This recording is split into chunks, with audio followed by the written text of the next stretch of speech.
So good.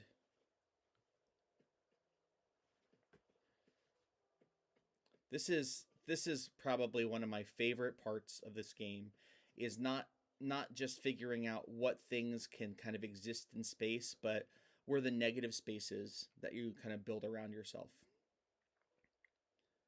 And this little view, there's little details, things that I've learned about forced perspective that I'm going to put into my scenic design work. My cat is like literally baby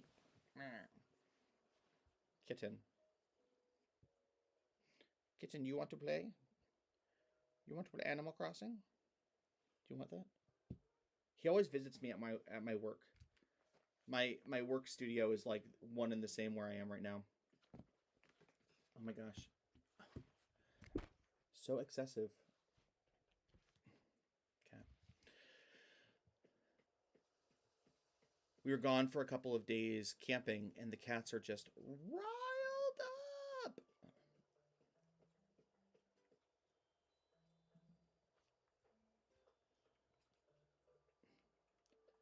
I am running really low on money in game. I moved a lot of buildings around. I replaced bridges, so like I had to get rid of the bridge that I had built before, replaced it with a completely different style, so all of it's cost money. Money, money, money. And in-game money is not the easiest to replace all the time. It's my little airport.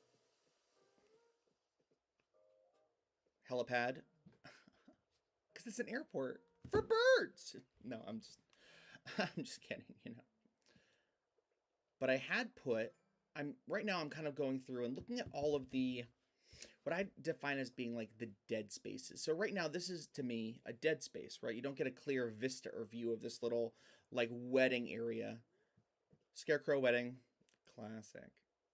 Classic Nintendo. But there's only a couple of fish that I need to get. I've caught all the bugs in the game.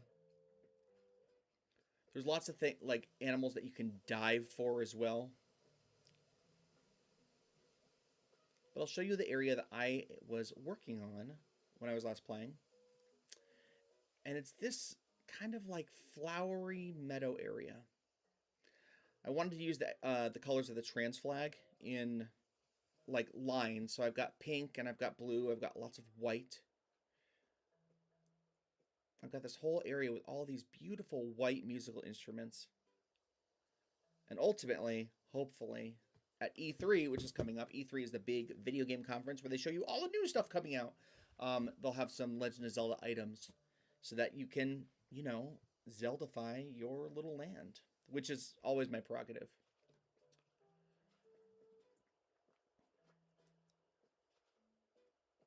But I'll show you what I was working on. So I've been working on this little spa area. Not totally satisfied with it. I think there's always room for improvement and change. I tried to put all the different objects I could imagine, like this little bird bath area. It's a bird-themed island. And have all these different like areas where you can collect water. So some actual bird baths, some koi ponds, little fountains, a bathtub. But it totally cuts off my little secret beach. I used to have a staircase that went down from here, and this little kind of like area up here wasn't here.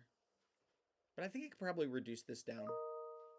Kind of eliminate all of this right here. Still keep my bird bath up here. Maybe it's not accessible to walk up to, but you'd still be able to see it. And then have a staircase going back down to my secret beach.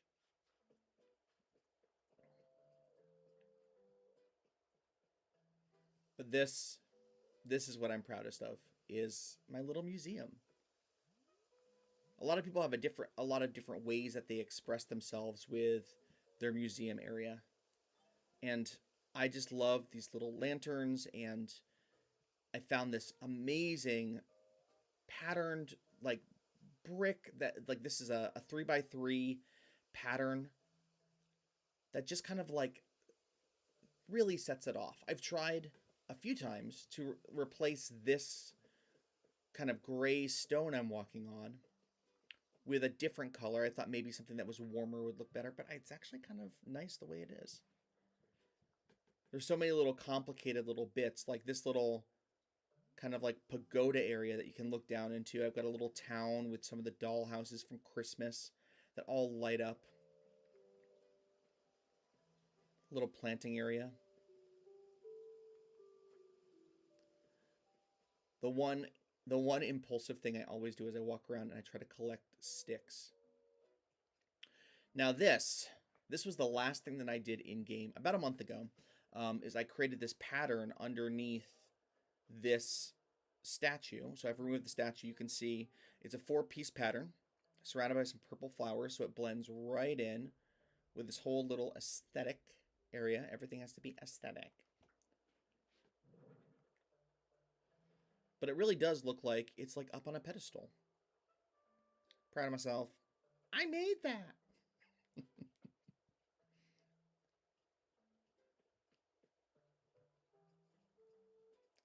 It's a cute little bird nest area. One of the Easter items, this weird, colorful bed that like no one in their right mind would ever try to like put out as like an actual piece of decoration. It fits perfectly. I wish I could make the eggs white. I'm not gonna lie. I wish that all the Easter stuff was customizable to make white eggs, because there's this like really great kind of like cottagecore white aesthetic that a lot of people lean into. It's my little theater. Since the game started, I always had a little theater. I think that going into quarantine, a lot of people were missing that kind of like artistic outlet. Performers, directors. I'm a playwright. I produce plays. And I was really missing the ability to express myself on stage. So having a little stage in-game made perfect sense.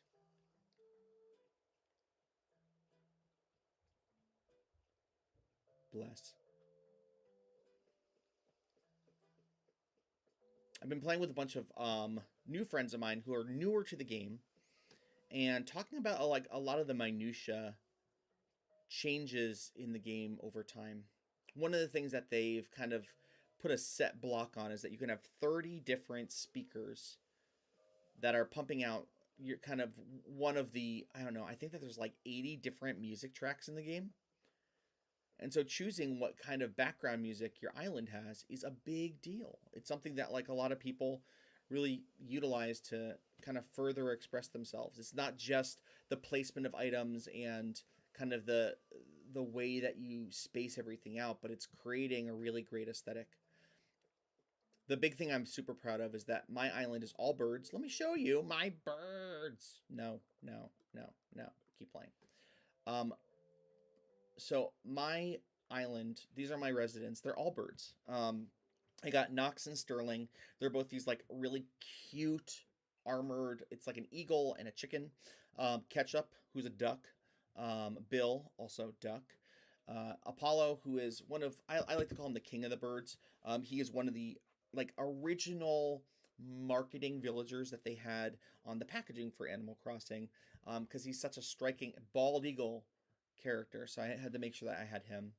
Julia, who's a peacock, she's a trans icon because male peacocks are the ones that have the big plumage tails, but she's a female character. Sandy, who is my favorite.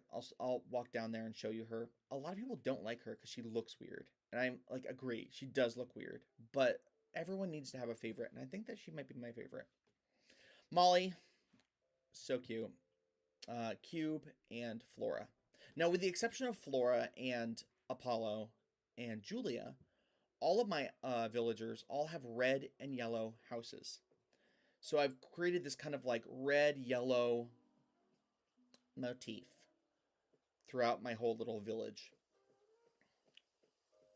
Lots of natural colors, lots of surprises, and as many things that look cool on a windy day.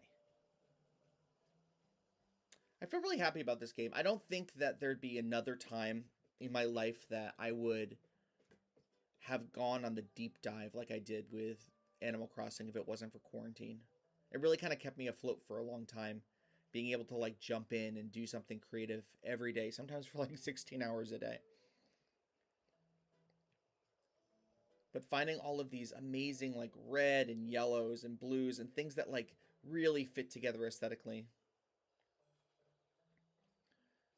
and like filling out areas in unexpected ways. This little tiny beach fit two houses side by side perfectly. Let me show you. This is my bed and breakfast. My heart. I love it. It's really cute. And I haven't been in game in like a month, so. But I wanted to create a bed and breakfast for Amelia, who was one of my previous villagers. I had a wedding between Amelia and Apollo about a year ago. When they had all the wedding items came up, I set up a big wedding and event on my island. I invited all my friends over, and they got to like see, I don't know, me play with my dolls. But my island, I'm really proud of it. It's still fun to kind of just like run through, pass through, pick up some specialty items. And I've got that little area up north on my island that I still want to work on. I still want to like make amazing, you know? Everything should be amazing. This is one of my favorite parts. I used to have a little bridge that went across this little stream. So you could get from Molly and Bill's houses, which are exactly the same except the color of their roof is different. And it looked really cute, but it just felt kind of cramped. So I created this loop around, which I don't know, like I was deep in it at that point when I figured out, oh, I'm going to create this bridge that goes over to this area. And if you go up these stairs and you cross another bridge, you go by this little laundry area and you get these stairs that go right down to their place. Now, because of the perspective, and also my head's in the way a little bit, you can't even really see the area on the other side of this creek. So it just makes the island feel huge. It's kind of Disney park logic. You always want to create something which is just like off in the distance that you're like, oh, I want to go to there. Well, how do you get to this little pink house? Well, you have to literally loop around the entire island to get from this observation deck over to where you can interact with that villager's house. I have this, I'm really proud of it. I'm really proud of this little like flamingo waterfall marsh. I think a lot about themes. Whenever I'm designing a show, I try to like approach it from a place of like being able to tell more about the characters in the story world through the set, through the costumes, through the design. And the biggest thing that I've done design-wise is create an environment which is based around conservationism. I just finished teaching my last class. It was a second and third grade theater class where the entire school year we focused on the world around us, around the biomes of the world. You know, that's very on brand for like school play, right? We're going to learn about the biomes of the world.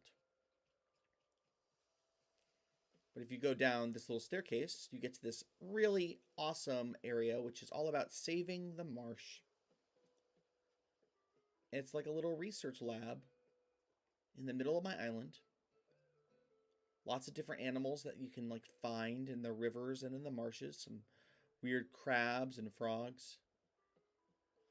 It leads directly into this jungle. And lots of little secret places. Lots of fun experiences to kind of like discover. I think the discoverability of this game is astounding. Every time I visit someone else's island, like I get to see into their brain a little bit. So that pipe goes up here to where Red usually is when he's visiting, if he visits. My museum's almost complete. I think that that's the point when I finally put the game down, is when I've completed the art portion of the museum. And you can time travel. You can jump around and like, you know, kind of like make the game think it's a different day and go and just like get all of that art. But I know for myself, I'm such a completionist when I play games. It's like, that's the moment when I'm like, I'm done. I've gotten all the art things. The big speculation at this point is that at E3 coming up just the next like week or so is that there's going to be some like big new something for this game. This game has a really big following. This game was a system seller over the last year when people didn't really have the ability to go out and socialize with anyone in any kind of like normalized way. Being able to socialize with each other in a environment that you can kind of control. You can make it look as pretty as you wanted to. You can make your entire island a desert. You could jump in and you could do things like I've done where you like make it specific around a theme. You know, my theme is, oh, I want to make my island look amazing when it's windy. And I created a lot of little secret paths that like when people are visiting, they can kind of like jump around and like discover. There's nothing better than that. The individual way that people express themselves through games where they can make bases, through games where you can build up like a specific skill tree to like specialize in being like a range character or a magic user. That's the kind of experience that I think that people are really looking for. Now, don't get me wrong, I love Breath of the Wild. Like, I love Legend of Zelda. I love epic games. But I want to be able to express myself through them. Well, thanks for watching me do my chores. Like, literally just walk around my island just like, oh, I'm going to see what kind of dailies I can pick up. Bonsai shelf. Oh, I love this recipe. It's such a good recipe. I have it already. I'll save that for a friend. I finally got the lawnmower in the color I wanted. Super important. Let me show you. Oh, it's so good. It's my favorite color, this like blue-green.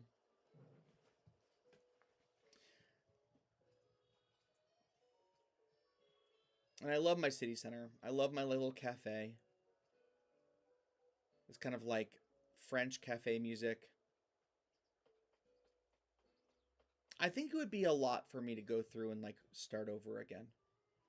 I think that I put my time into playing this particular game like to its absolute excess. And as new updates have come out, I've gotten really hoppish. I've been like the first person sharing it and getting people engaged with it. But everything like comes to an end. Except in Animal Crossing, you can pick it up. There are people who pick up their game from like their GameCube and like 10 years later open it up and your villagers are like, hey, it's good to see you again. It's like a really great simulacrum for a socialization. I'm real thankful. I love this game. But there's some cool things happening coming out just a couple of weeks from now. We're going to have some details about like the remake of Skyward Sword for Legend of Zelda and like some other really cool games that are coming out. So I'm going to keep my eyes out for that. I hope that you